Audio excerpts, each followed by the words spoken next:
And also know about the ISIL, Islamic State in Levant, which can be said to be ISIS, Islamic State of Iraq and Syria. Now, some years ago, before they were dislodged from Iraq, they had about 300 oil wells, over 300 oil wells under their control. They were able to amass a lot of money. Now, with the formation of Al-Qaeda, Boko Haram in 2004 by Mohammed Abu Bakr, they found easy ground with people who had the same mindset as them, which is basically to just try to spread Islamic fundamentalist ideas, which is not supported by the mainstream Islam, not at all. So here we are now. Now to compound our situation as a nation, we have over 1,000 land routes into Nigeria, over 1,000 that are linked to states up north, including northwest, connected to Niger, Libya, Chad, Cameroon, and what have you. Over 1,000 footpaths that can be used to come into Nigeria.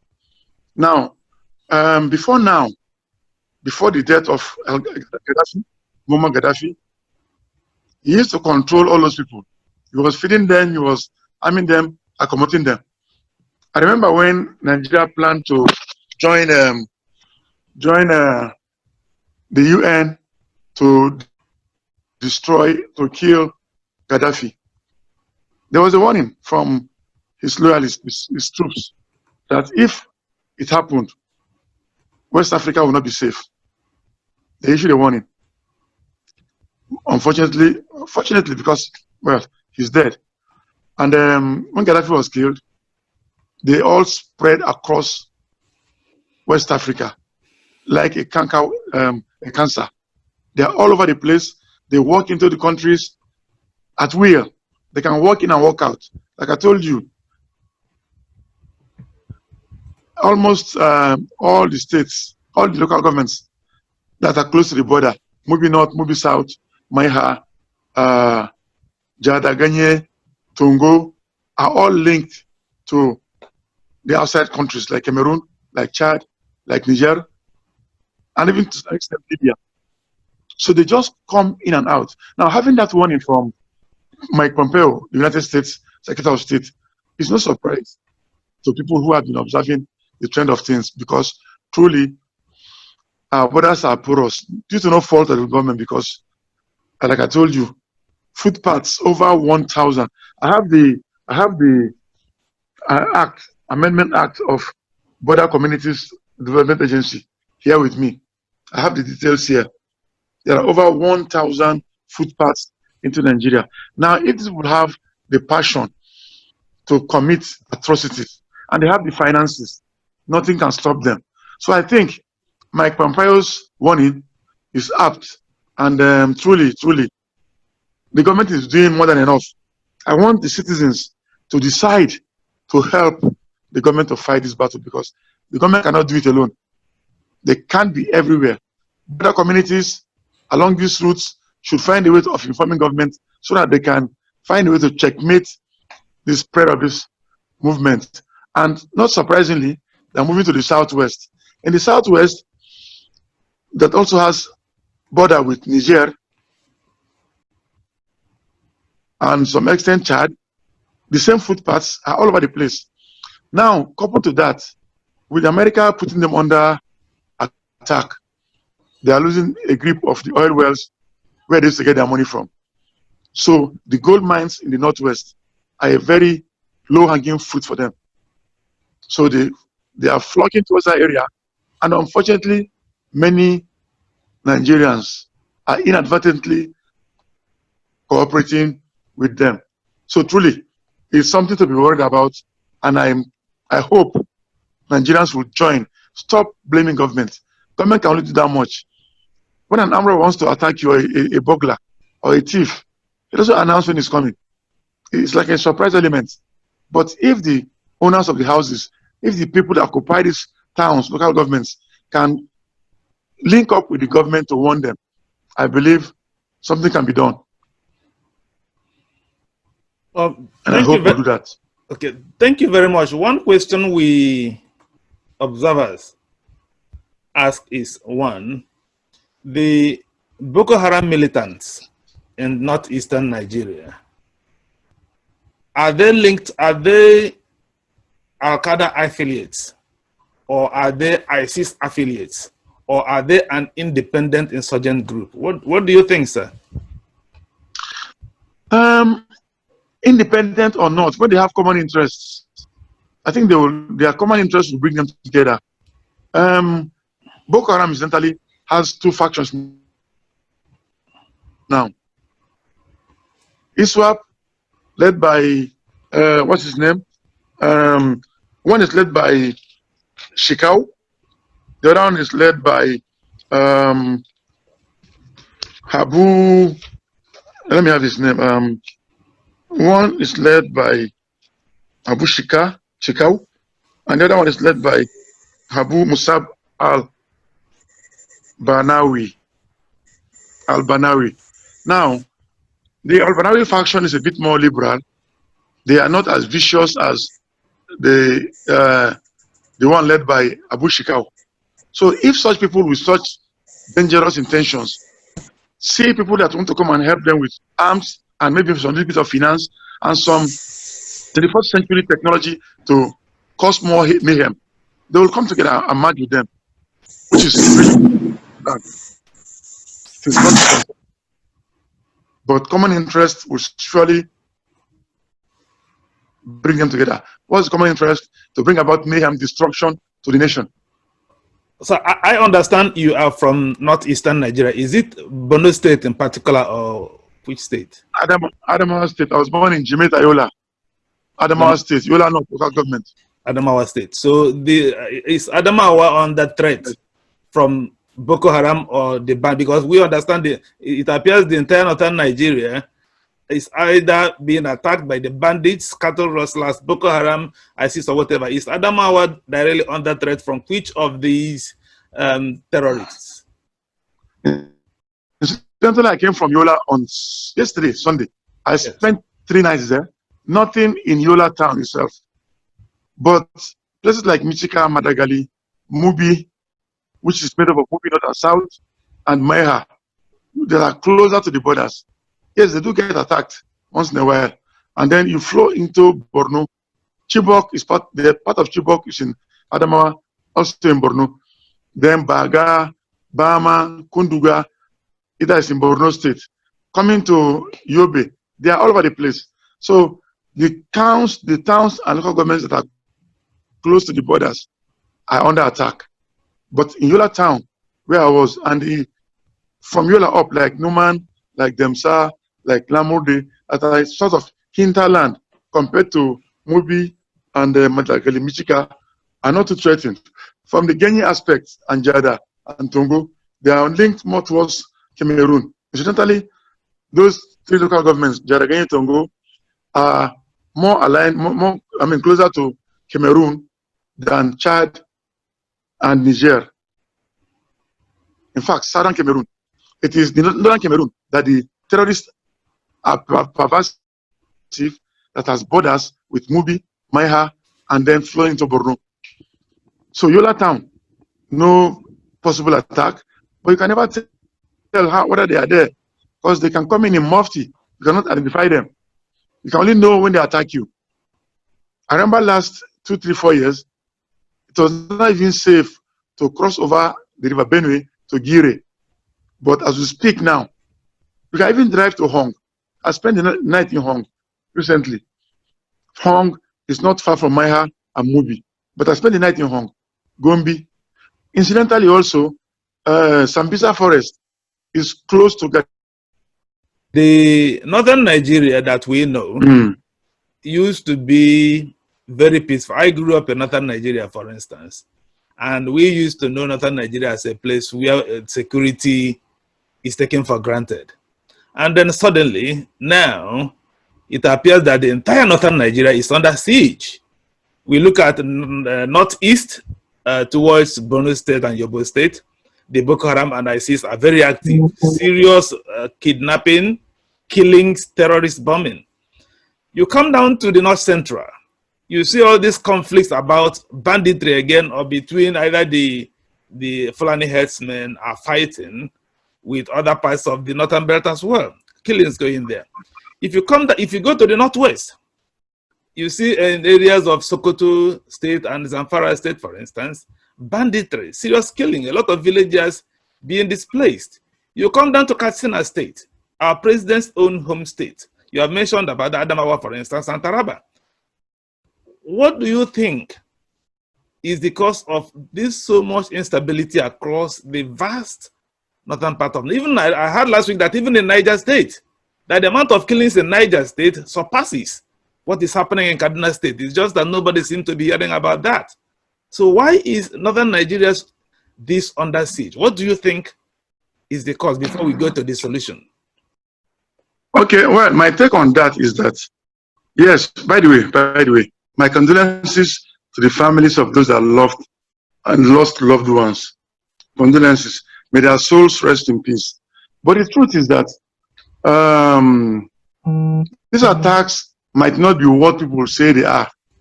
I've had cause to talk about this in so many fora in the past.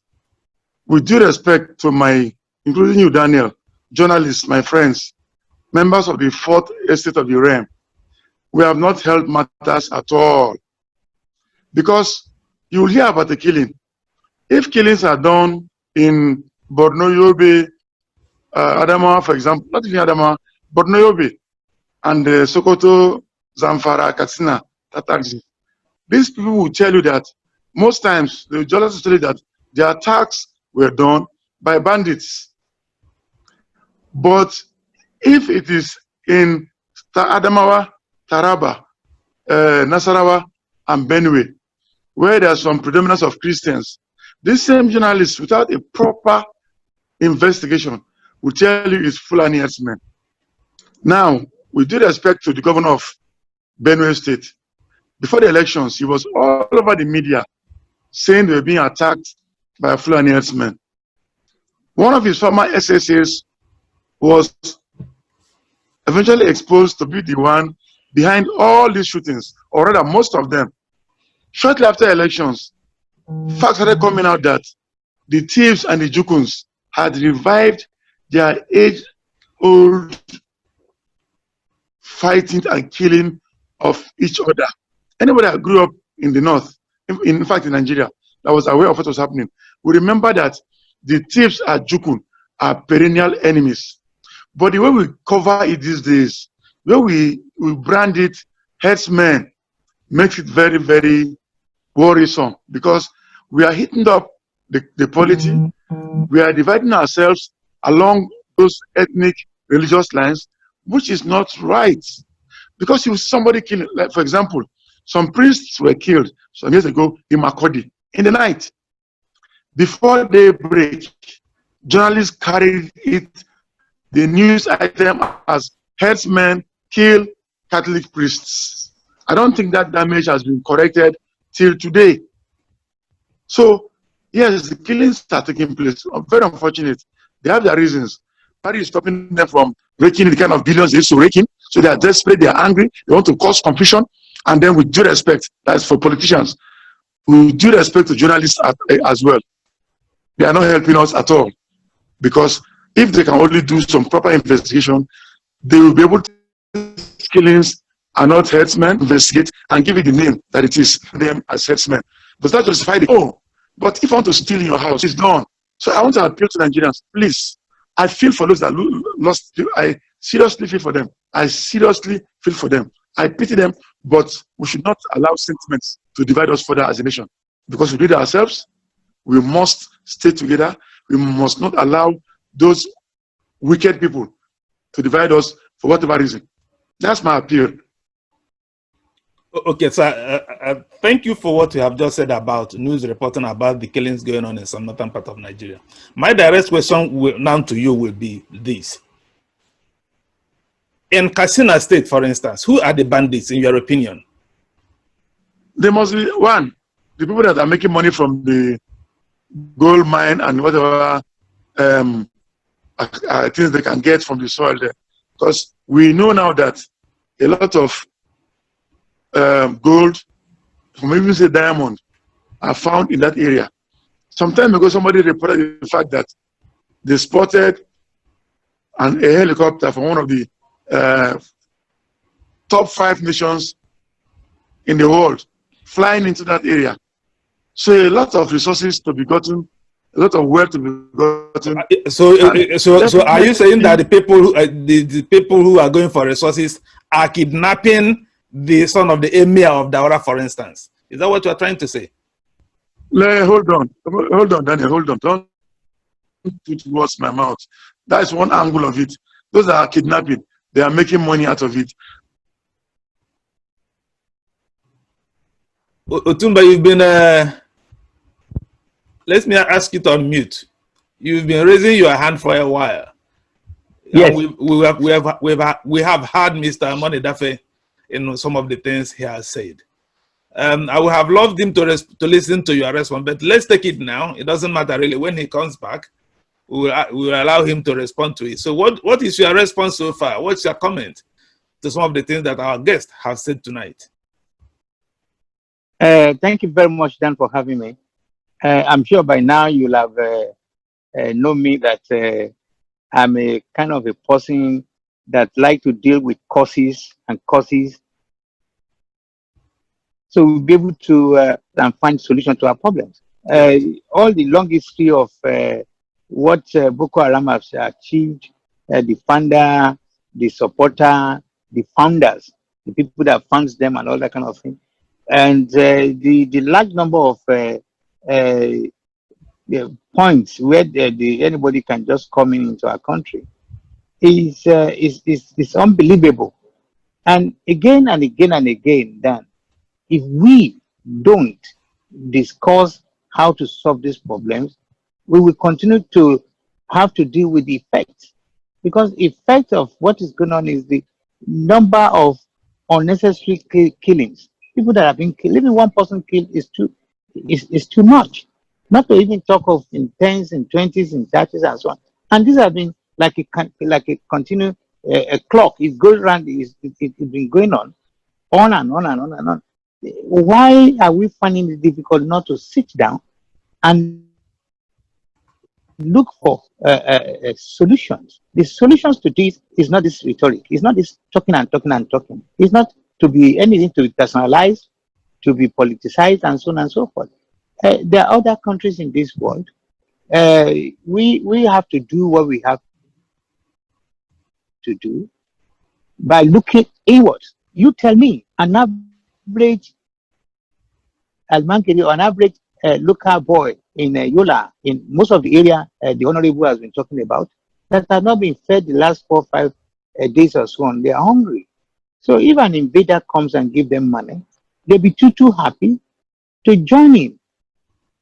To destroy us, to destroy our structure and so on. We need to put structure in place. We cannot fight terrorism by neglect our own people. Okay, we have to fight. Otumba, if I may ask here, are you satisfied with what the government has been doing so far to contain this insecurity that is prevalent in northern Nigeria? Are you satisfied with what the government has been doing? I thank you. I'm not.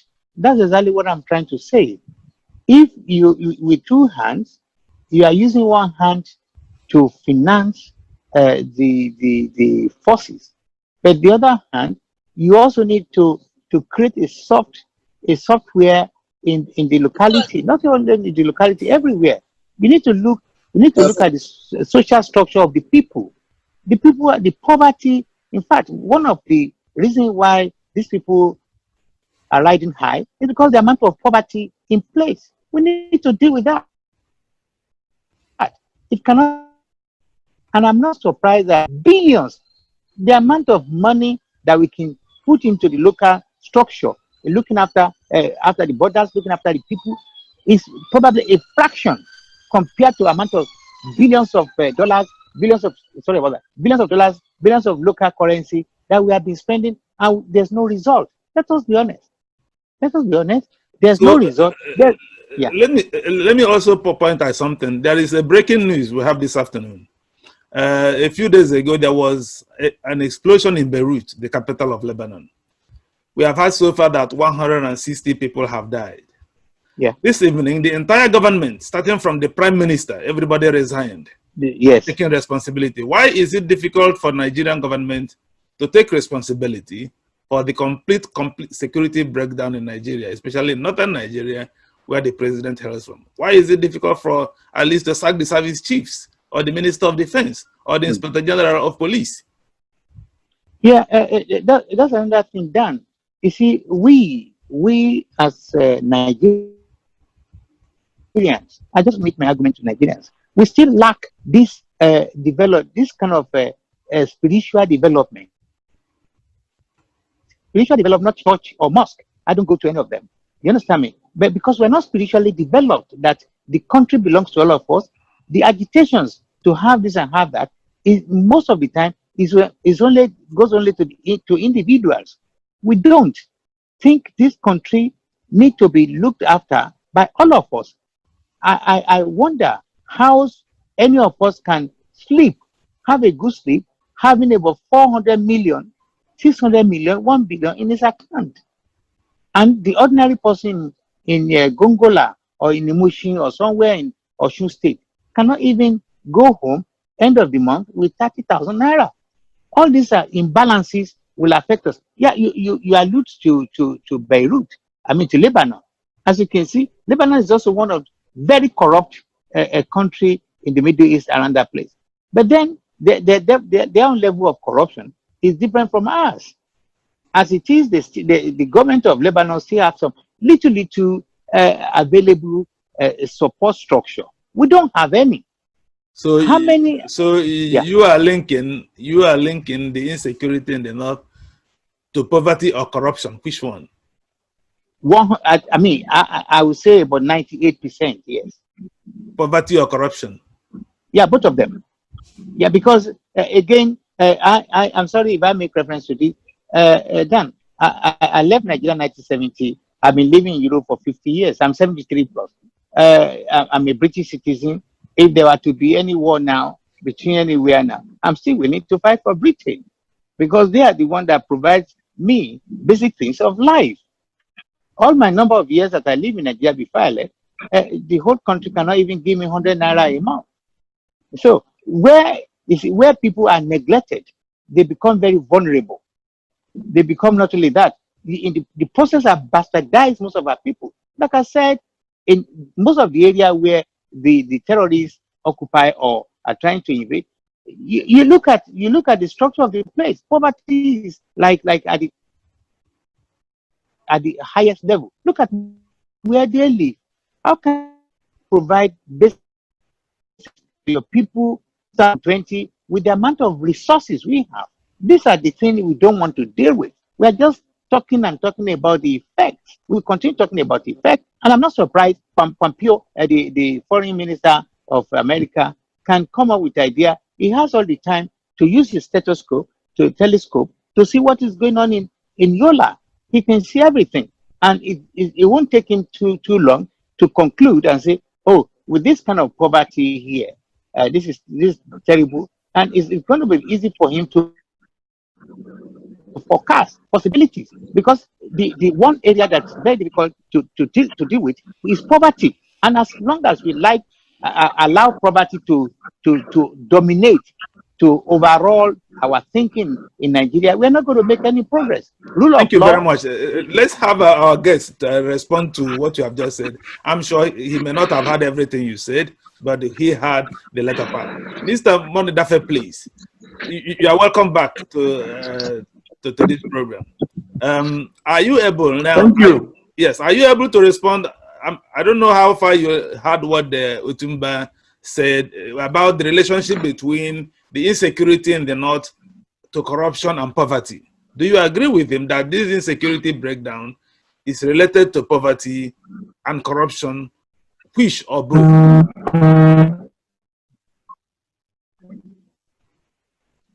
I only got to start to hear him when he was talking about his age, that he has been in Britain for so many years. But having said that, you know, in the sciences, 1 + 1 has always been 2.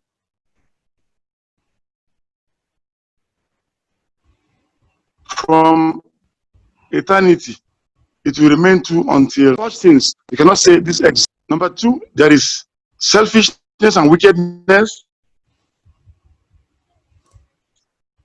Number three, there's this for the government. So people are just willing to say, okay, this was caused by this. There's no proof. Now, Daniel, if you and I are in the same room and finds me dead, investigative police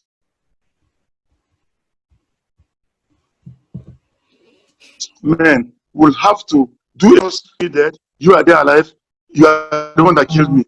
But unfortunately, it has been so in this country, and people have become so carried away by social media, and the people that post on social media are not regulated by the laws.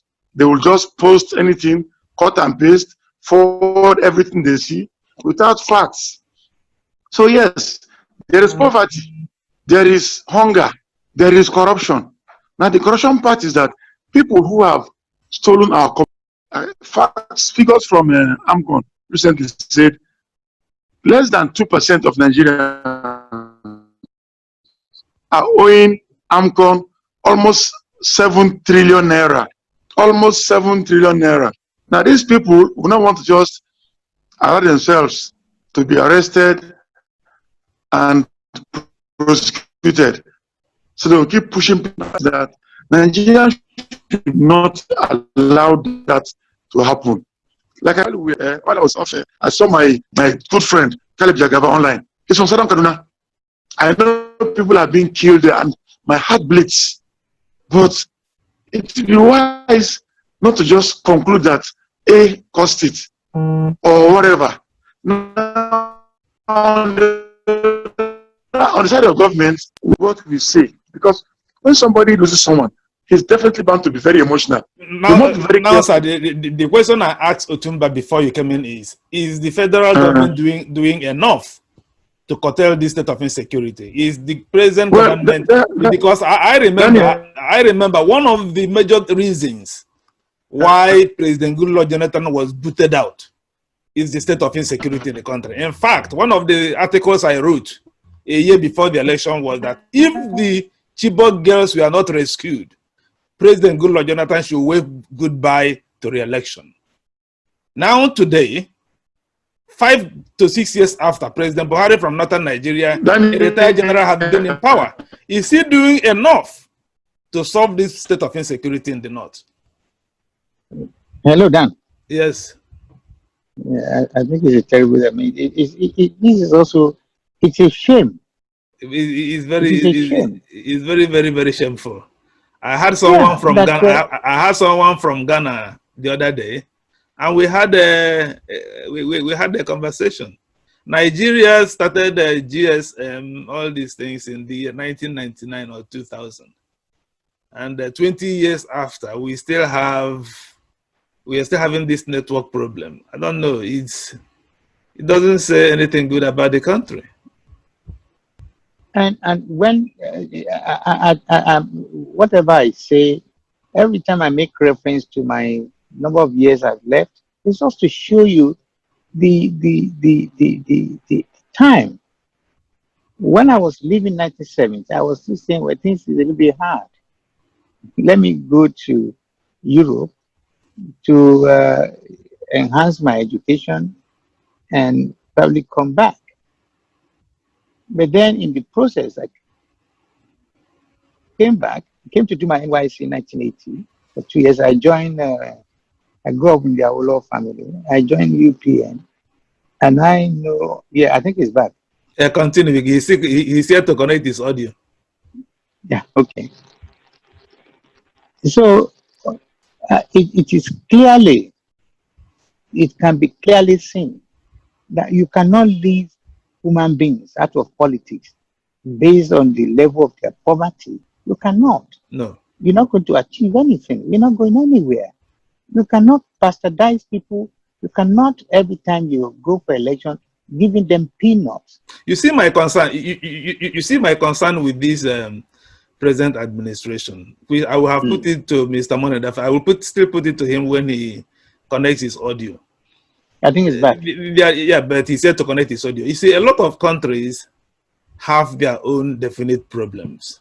Yes. The United States, for instance, have their inner city violence problems. Of course. Yeah. This country has even their inner city poverty relatively. The United Kingdom has their inner city poverty as well, and their education and health problems. But if you go to some of those countries, at least you will see a conversation going on about that country and the effort being generated to find a solution to the problem. Now, this government has come into power now for going to 6 years now. One of your major problems which you came to solve, according to you, is the problem of security.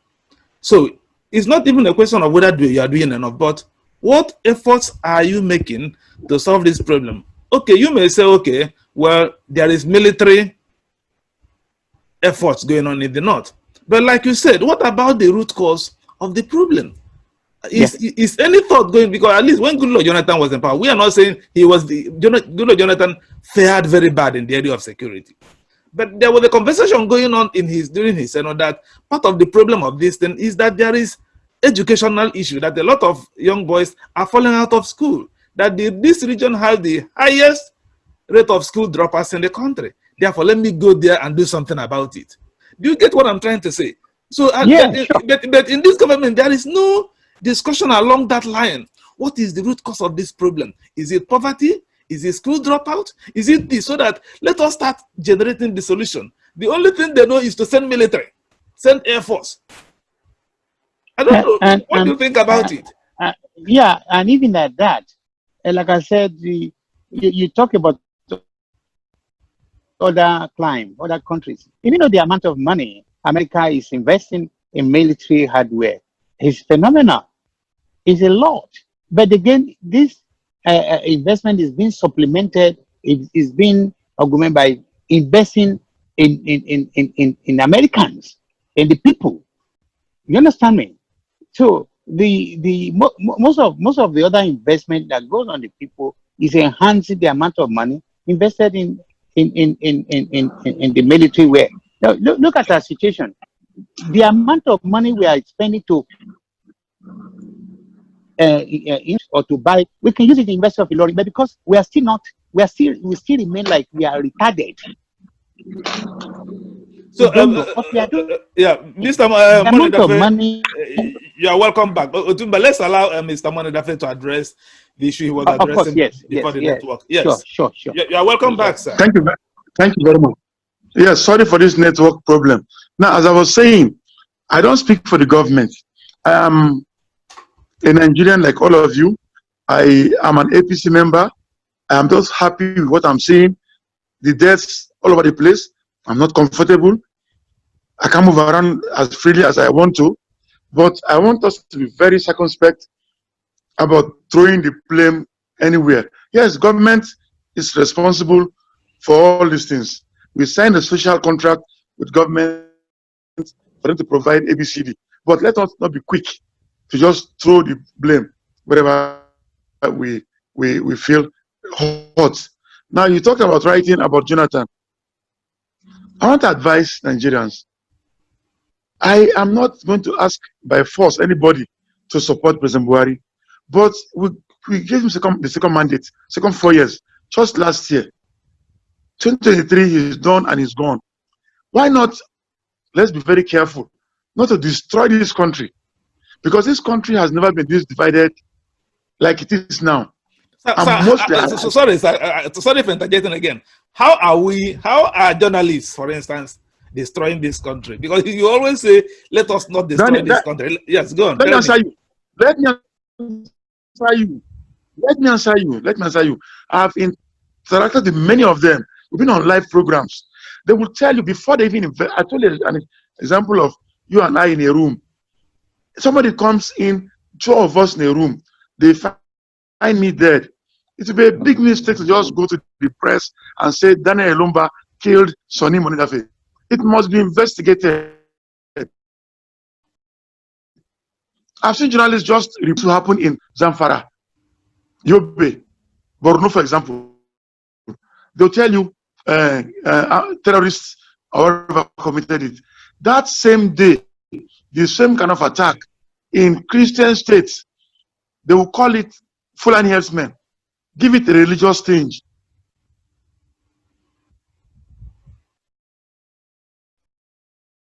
It has divided this country.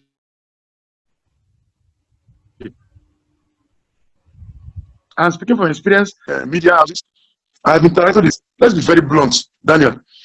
Almost all the big media houses today are owned by people whose names have been mentioned to be owing billions of naira to AMCON.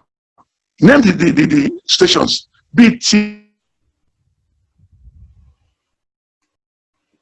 TV or radio, have been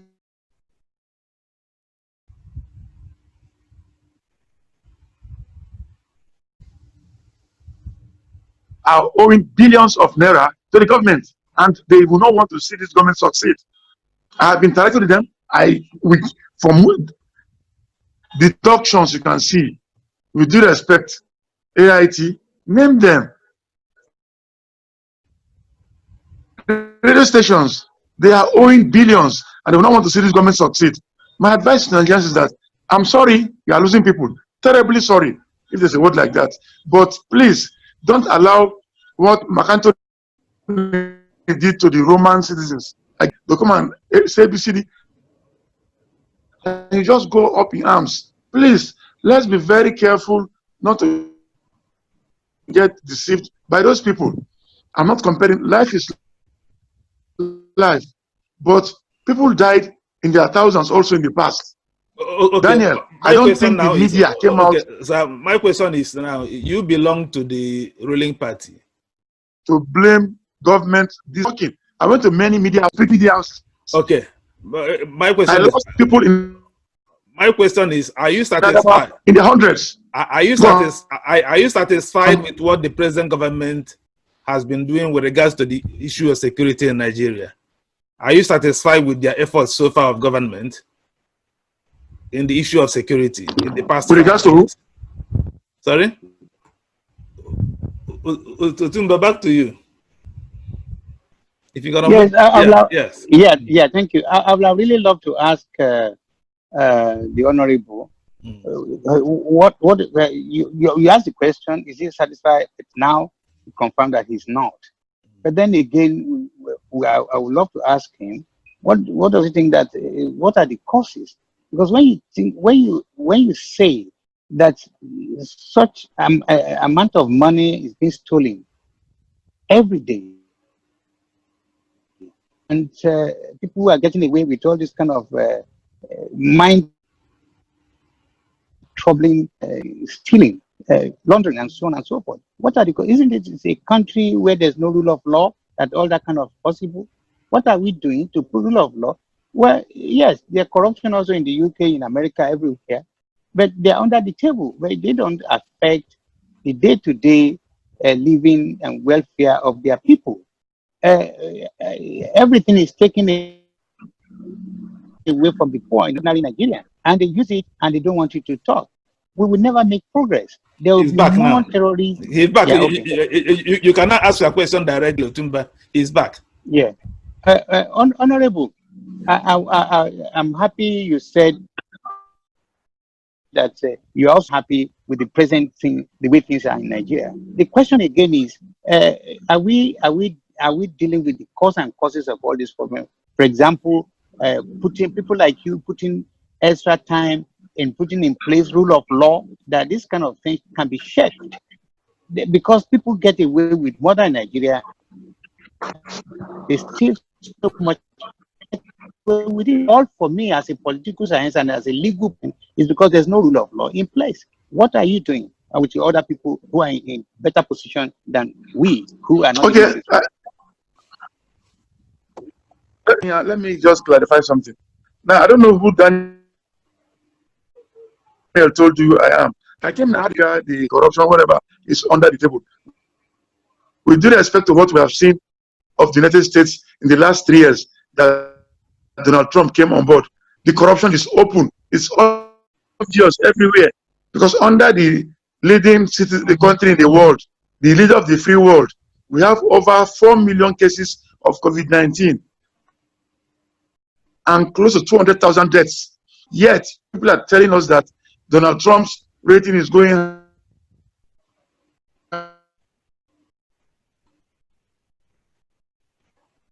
high. Is that not corruption? I mean, their state of corruption, Republican Party are the campaign to right now to the Democratic Party. So it is everywhere. Now, people also tell me that CNN is anti-Trump. They're exposing everything he's doing. But at least, whatever they say about Trump, we see them happening. So I'm not happy with what's happening. But I want to see the media that tries to be a little bit objective. I was telling before the line went off that everybody from going to the program,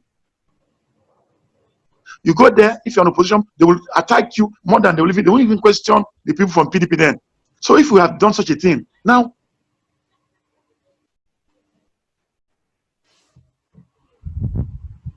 by the way, it takes a second to destroy patient, because I can imagine somebody that lost someone hearing this. But what is the solution? Bring the collapse. Because we are over 200 million, we are very aggressive, we are very mobile, we are very knowledgeable in meetings. So let's be very careful. Such talks that we have in the social media today is what led to the mayhem in Sierra Leone, in Liberia, in Rwanda. So let's be very careful. I am not happy with what is happening, but for Christ's sake, President Buhari has got 3 more years to go.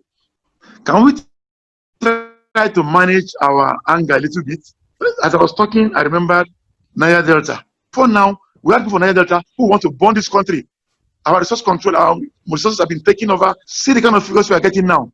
Billions stolen by the same people from the Niger Delta. People have kept quiet. Now, if the country had burnt when they were talking, see the facts coming out now. So I beg you people, let's be more careful, more circumspect in these things we are doing. Please, because eventually, by the way, we have shown so much hatred that I imagine how terrible it will be if another government comes in 2023. Because there's so much anger, so much us and them in this country now that nobody cares about anything anymore. So we, the elites, please, let's be careful. And Otumba, once more, I'm somewhere, I'm not in the villa. I don't speak for them. The president has Garba Shehu and Femi Adesina in the villa. He has Lai Mohammed. That's speak. The party has spokesmen. If by God's grace, my ambition to become national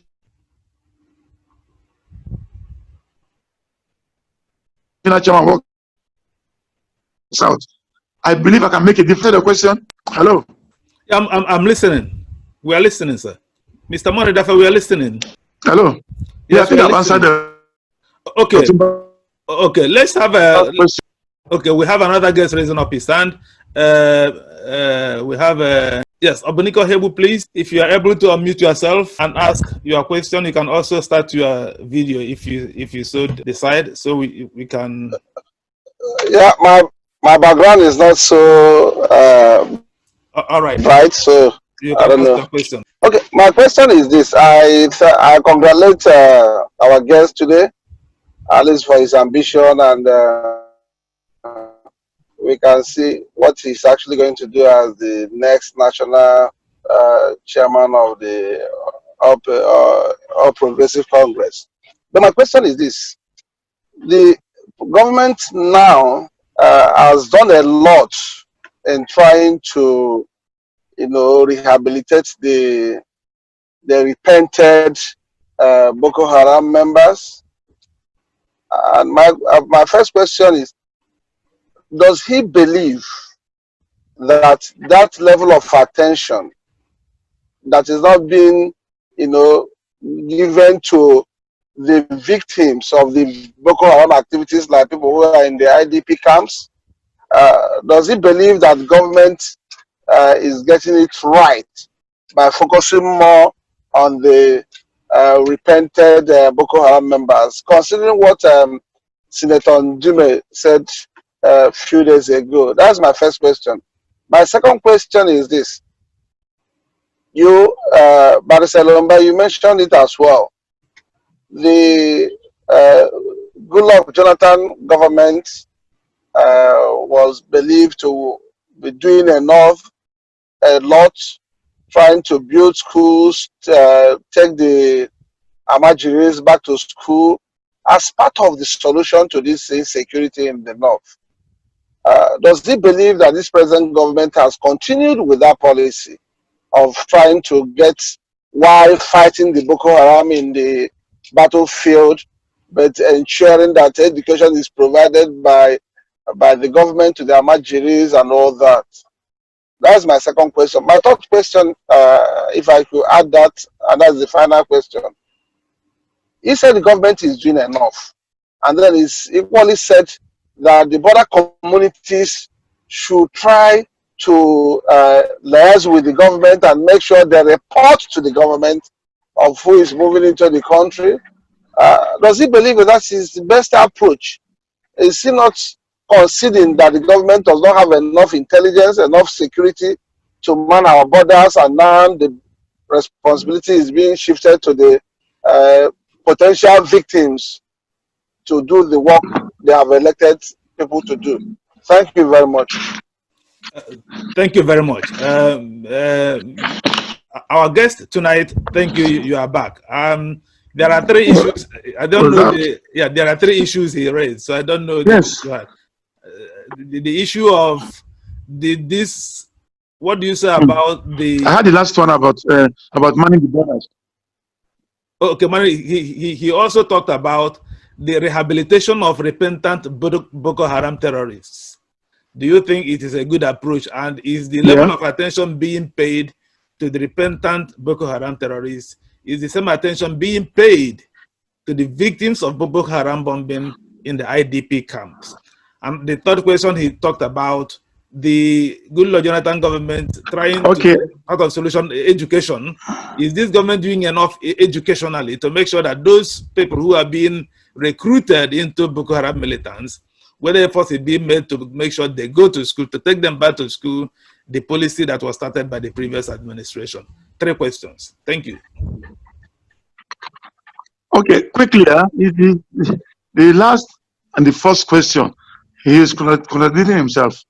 He said the government is rehabilitating terrorists, which is not right, because the IDPs are left in the doldrums. In his last question he told me now, he talked about putting the same people in schools. That's a contradiction.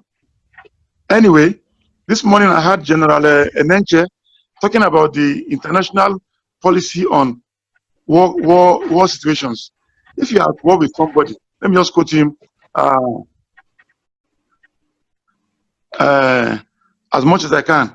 When you have people that have been fighting you, part of the international protocols is to try to rehabilitate them.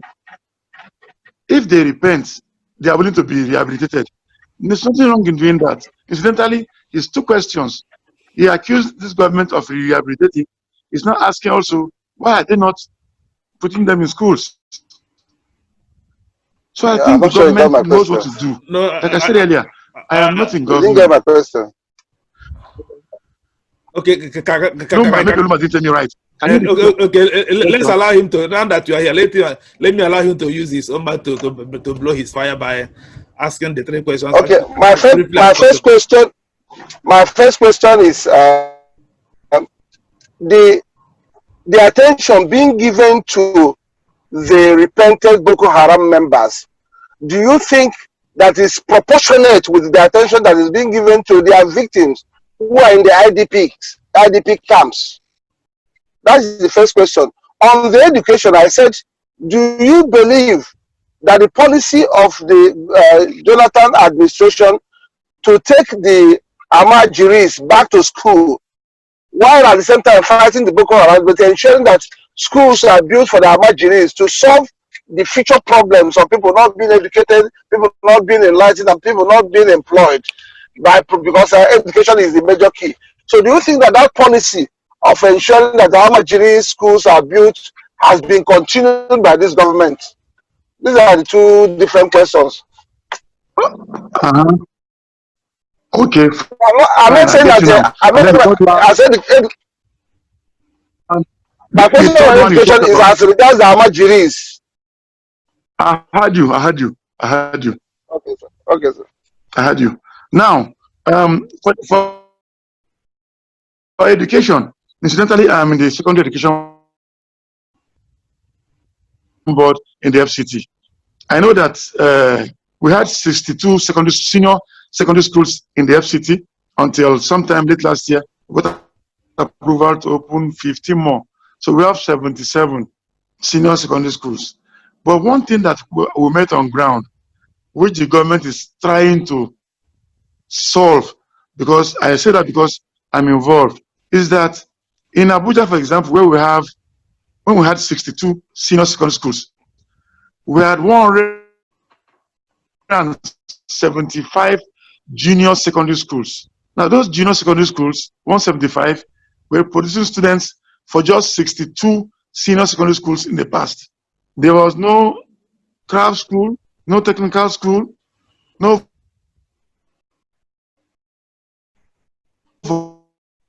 vocational centers for this. And that's one angle. The other angle is the Almajiris. Now, I don't want to talk before they start telling me that I want to blame the past government. We talked about Almajiri schools. Where are they? I'm in Abuja. I've been in the schools board for about 2 years, almost 3 years now. I've not seen one single Almajiri school that was built. This was just a media creation.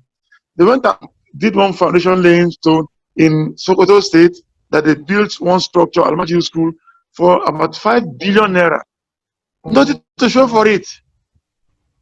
I'm not saying I'm excusing government, but I'm aware that as part of the schools board, senior schools board in the FCT, we are trying to get policies done and changed so that we can have vocational centers, craft schools, trades subjects are being taught, so that people don't have to go to schools to become professors.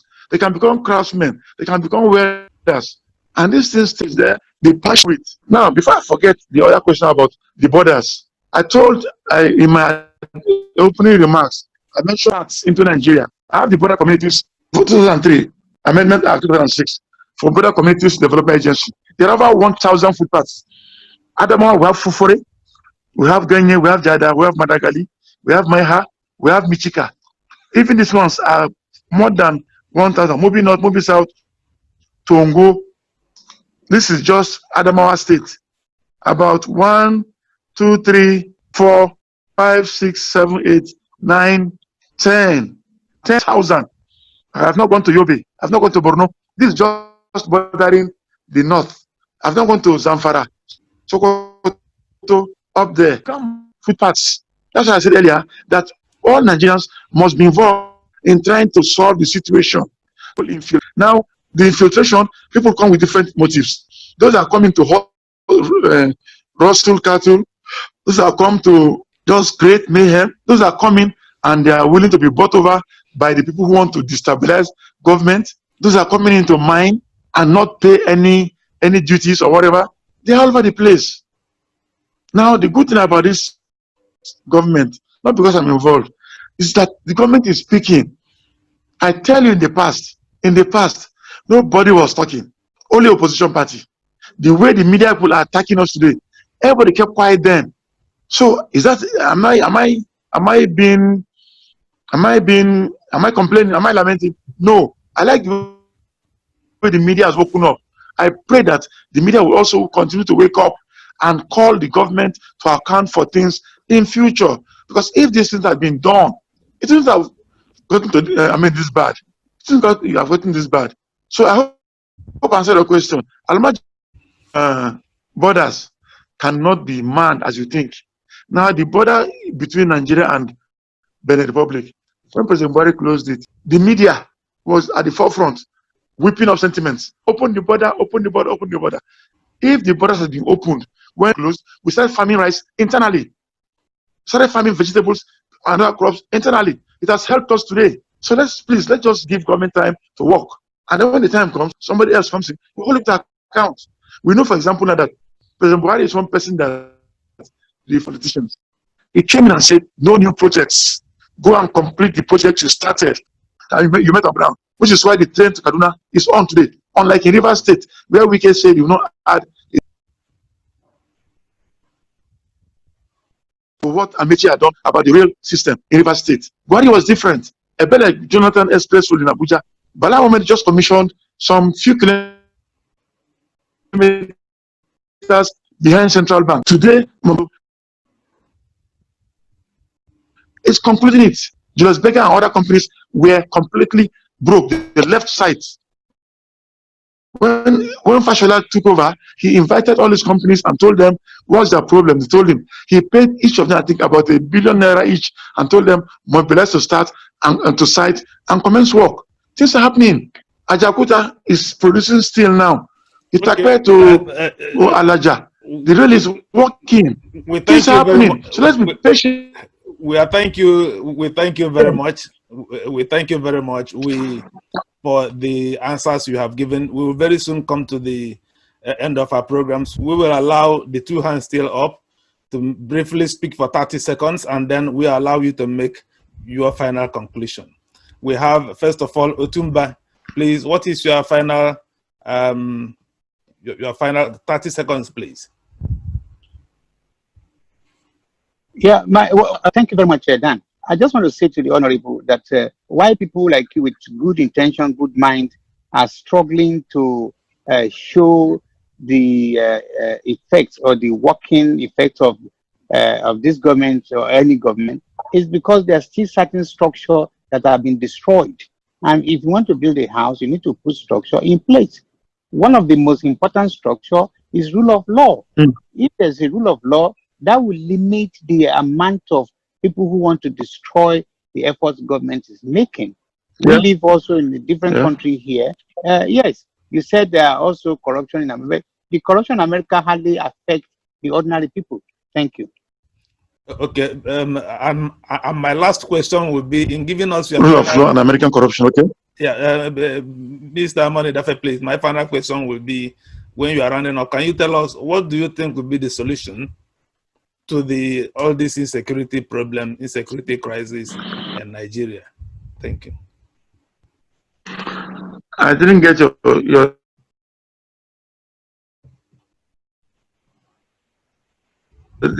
part, Daniel, but I heard you asking about what solution. I'm talking about the rule of law. solution. One, I know.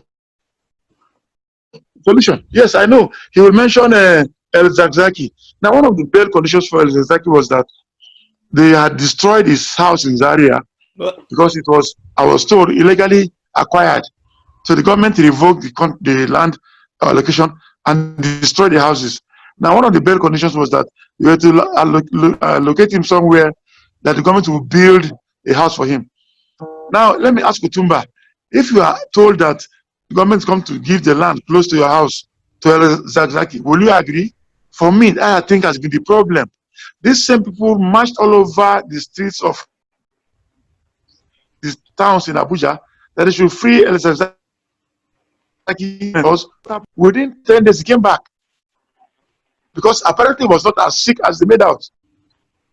That is one. Now the government in its wisdom knows why they have not released him. I cannot speak for government in that aspect. But I know that every other way, in terms of what they have tried to manage it. Nazuki eventually has been released. There was a problem about releasing him. I'm not a lawyer, I'm not in government, I'm not in security forces. This man has been released. Maybe the government, and they kept him there. That one aside, President Buhari has tried his best to allow every arm of government to exercise its duly constituted powers in our constitution. Yes, okay, solution, please, because our time will soon round up. Mr. Moniedafe, please, our time will soon round up. Solution. Yes. Solution, you said. Yes, solution. What do you think? Yes, to this security crisis. Nigerians should cooperate with governments, give information, and Nigerians should also not allow themselves to be deceived by people who don't mean well or to cause trouble have got billions in their account somewhere. They have dual citizenship. I'm not talking about Otumba now. He looks like a decent man. Most of them have dual citizenship. Anything happens, they will just enter the plane, private jet, and take off. They will leave us here to kill ourselves. So my final take is that Nigerians should not be allowed themselves to be deceived. To get Nigeria, we'll all stay here and salvage it together. Thank you. Thank you. Just a quick chip in. As much as I want to give Honorable the maximum respect and whatever, the position you are going to fight for in maybe another, I don't know when, chairman, the national chairmanship of APC, the ruling party. APC. Can you give us a rough idea of how much that is going to cost you? Yeah, yes. APC. Yes. Can you give us a rough idea of how much that is going to cost you? I cannot give you that because I don't know what the National Executive Committee headed by Governor Malabuni, what they will fix as the amount for the form. That one aside, if it's done in the zones, once the positions are zoned, it's up to the stakeholders in those zones to decide who becomes what. So you not forget about the money aspect. Important is that we have the right person in place. I'm not looking at the money. I want to bring fresh face to this whole setup. In the past, it was I'm chairman, an ordinary Nigerian who will not be different when I become national chairman. Cost, it will not cost much. The zones will decide who becomes who to the positions that are given to them, and I hope to convince them to accept me to lead the party. Well, I'm done. Okay, thank you very much. It's been Otumba, also thank you very much for the engagement we have from you tonight. We certainly appreciate the role you played in seeing to a successful evening.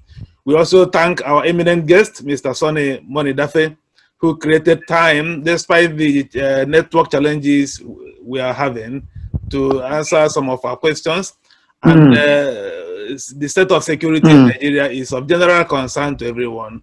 And we hope that we will see steady efforts being made so that Nigerians, wherever they are, will live in security.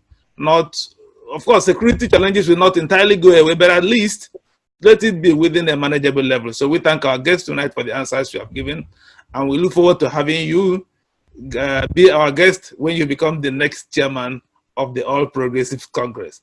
Thank you very much for tonight. Thank you. Thank you, Dan, for having me. Thanks for having me as well. Okay. Bye all. Thank you all our guests, those who created out time to be with us tonight. Chief Obunike Ohebu, Mr. Paul Elombah, Ali Ajibode, Angel, Caleb Jagaba, Ali Ajibode. We thank all of you for creating our time to be with us tonight. And we look forward to having you again. On Friday, the only other program we are sure of now is on Friday, we will have the former Deputy Governor of the Central Bank. He will speak with us on the subject, should Nigerians be worried about the loan agreement being signed between Nigeria and China? Mr. Kingsley Morgan will be with us here on Friday, 7 p.m. He is the former Deputy Governor of Nigerian Central Bank. So we look forward to seeing you. If we have any other program before then, we'll let you know. Thank you very much again, our guest, Mr. Moniedafe. Thank you very much for being with us tonight. Thank you. All our guests, have a good evening.